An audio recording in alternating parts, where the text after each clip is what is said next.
কবি চন্দ্রাবতীর বাড়ি অফ হয়ে যাবে একবার করে নিব আর কি।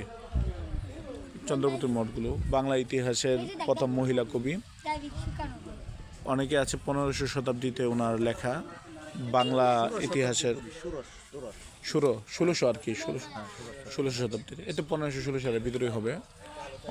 ইতিহাসের মধ্যযুগ যাকে বলা হয়। রামায়ণের প্রথম এবং দ্বিতীয় খণ্ড রচিত করেছিল এই সেই মহিলা কবি। ভাই কোথা থেকে আসছেন? ফেনী থেকে? বাবা, আমার বাড়ি এখানে। শুনলাম আপনি নাকি রাইট করেন, লেখালেখি করেন। রাইটার হচ্ছে ভালো।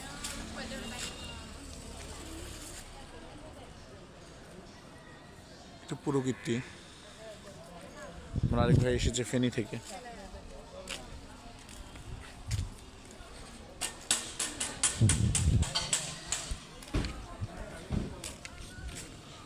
ट्रेनिंग करने এটা এনে শিখা দিক দিয়ে শিখছি না রাস্তা কাটে শিয়া মাড ওয়াইন পুরো সাইরো কানিতে মুখ তো শিয়া শুনতি মাড না শুনতি মাড তুমি দৌড়ে দৌড়ে সিপাসা ওতে দৌড়ে যে শিখতে দেখো আসে ওরাই কেন স্কুল তো ওই দি মাড দিলেন